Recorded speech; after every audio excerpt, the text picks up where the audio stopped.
We didn't bring ours. I can't do anything. Exactly. At least it's not hot. I didn't burn myself.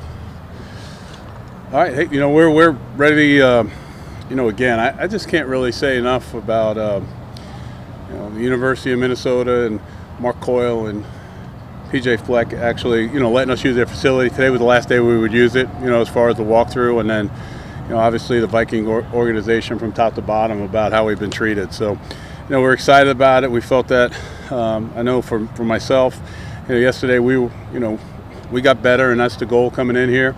And, today's another day, to work against a really, in my opinion, an outstanding football team and very well coached. So, we're looking forward to having another good day. It seemed like the Vikings secondary had their hands on a lot of balls yesterday from Blake. What needs to be sharper today for him? Yeah, again, I think a lot of times when people look at that, a lot of times, you can turn it around the other way. And I think it's really a little bit of both, where you say, we've got to get more separation. I mean, you're talking about it's the #1 defense, in the NFL, and it shows out there on the field. So that's what I'm saying. It's a great test for us, to go out there, and we're just, we're running plays, so nothing schematically that we're trying to scheme against each other. We're still in an evaluation process, but I don't want to take anything away from the job that those guys did in the secondary. And obviously, I think that we as a whole, not just one person, will do a better job. He's kind of talked about it, but is he past the point where one maybe subpar practice will derail him at all? He's sort of past beyond that. No, and I don't.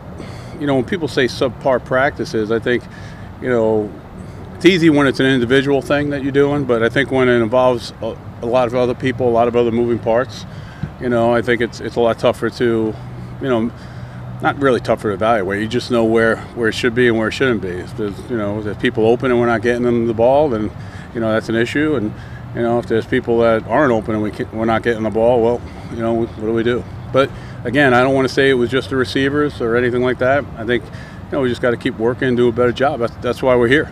For a lot of these guys, especially the young guys, this is the first road trip in the NFL, or for our longest road trip as well. Are you looking for some ways to see how those guys respond to this sort of pressure, this sort of taking them out of their comfort zone? The first thing I look at personally between either new players or first-year players is, do they understand what we're looking for and how we want to practice? The one thing you don't want to do, in my experience, is you come out here and you got a young player and he wants to, think he may show you something, by doing something that's not been, agreed upon or talked upon. That would be very disappointing, but that's been pointed out already. And I just think I think a lot of these guys come from, colleges, and they go on the road, they do a lot of things. I think the first time you put the uniform on and you walk into a stadium, which is really preseason 1, I think there's a little bit more of that. I think other than that, they're coming out here and they're just trying to get themselves ready to compete. It seems like this training camp, you've done a lot more situation-specific practicing. Is that true, or does it just seem that way? And if it's true, is that the trend in the NFL to maximize your time? No, I think it's yes, it is true. But for 2, you have to remember last year was really our first year, implementing the offense. Obviously, the defense had some stuff that they can fall back on for the players that became available. I think once you kind of get caught up to speed with that end, then there's new challenges that you have to go forward to. Not that we didn't work on situations last year. You just have more time now to get those in practice and work on them. And the goal is, and it's very difficult, situations in games, they come up so many different times. There's so many different variables to it that, we're trying to get as many as we possibly can. So this way, when we are in that situation, it's been discussed, it's been talked about, and the players, have a better chance to go out there and perform. Was there anything yesterday that caught your attention, good or bad, as you're out there looking at it? Or is it just another normal practice for you as you're evaluating it, even though you're going against somebody else? I mean, not to go into other details, but I think I do look at this a little bit different. When you see the matchups, and you look at the talent on the other side of the ball, from Minnesota, that you're looking at that and you're saying, okay, listen, these are the type of players that you have to go against to be a heck of a football team in the NFL. So, I look at it from that standpoint, but I don't necessarily, there's so much information. It was, I think must have watched about 400 and something clips, 421 or 418, from one-on-ones to special teams to, all 3 different angles of how we're filming everything. So, you kind of just trying to take all that information and, taking notes and writing things down, going over with the coaches, and then taking your personnel notes for the players. So there's a lot going on. So I guess I just process it and don't really, put a lot of time into it because I know I got another one today. And then tomorrow I'll go back to those notes, look at them a little bit more, and just, go back to some film and look at some things just to make sure that, what I saw is correct. Then I can make an evaluation, when I present it to Dave Caldwell and Coach Coughlin. What has impressed you about what you've seen from Stephon Diggs the past few years? I think I was impressed with him when he was in college. So I think that that group as a whole I thought looked very good yesterday. I thought I happened to be on that side of the field. I thought that they were crisp, sharp. They practiced hard, run good routes. Again, I think it's a good group of players, that are competing. Coach, how good of a 1-2 running combination can Latavius Murray and Dalvin Cook be now that it looks like both guys are going to be fully healthy at the same time? Yeah, I think they're two great players. Latavius, I've known from, I was the head coach of Syracuse. He's from that area. I love him to death. He's a great young man.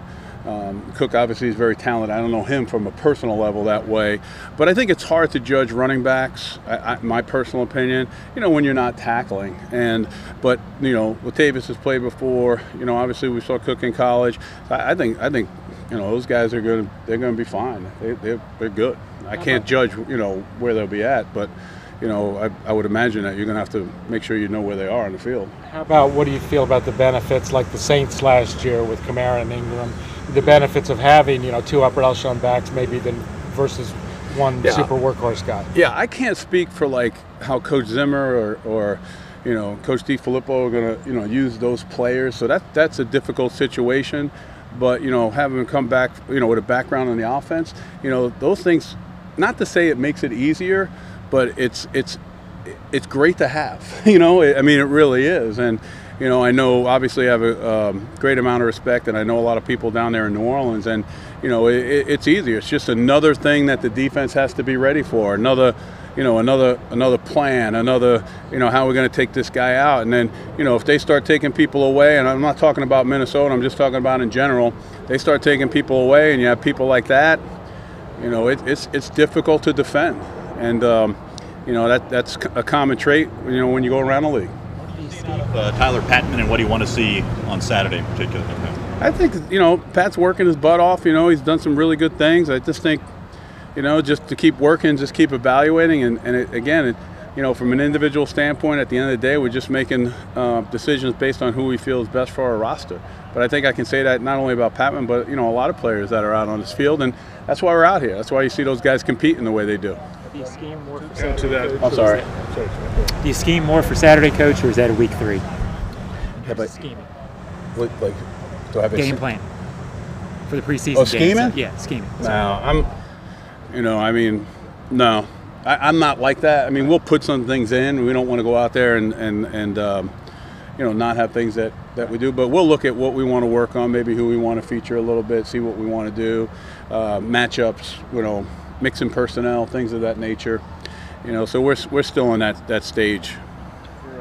Cam Robinson, what do a couple of days against a different look up front do for him? Is it more about the guys he's facing, or is it more what he's doing, and how do you combine those? I think anytime you play this game and you're competing at a level where you can totally focus in on a one-on-one, I think depending on which way you want to look at it, I've always addressed those situations as you're looking at both. So you're looking at, hey, listen, you're playing against one heck of a player. I'm saying, hey, here's what you need to do better. This will help you. This is what you need to do well. So I've always looked at things from that case. The other extreme is, hey, if you're playing against a great player and you're not as talented, you're not. You just, what are you going to do? What are you going to do? What are Coach? Right, two more guys. Your general impressions of Kirk Cousins, obviously at Washington, but now seeing him up close yesterday.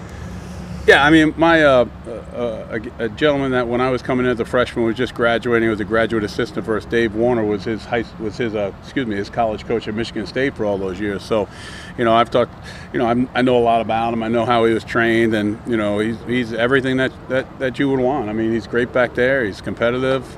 I don't know him from a personal level, but the thing that I think we all appreciate when we're coaches out on the field is you watch these players and you watch their competitiveness and how hard they work, and Kurt and the rest of those quarterbacks are doing that. Is there a unique element that Taven can bring to a defensive line that was already pretty good last year? Yeah, I mean, one would be availability. When he gets in there and starts practicing, that would help, and I think I'd be better equipped to answer that question if I saw Mario. So hopefully today, a lot of those guys are going to be out here. Sefrin Jenkins is going to be trying to go. I think with Taven, we're going to try to get him out here and do some drills, against Minnesota. And I think when we start seeing those things, I think then I'll be better. I'll have more knowledge to be able to answer a question like that. But obviously, we're looking for him to do good things for us. All right, thanks, guys. All right, great. I almost told a story over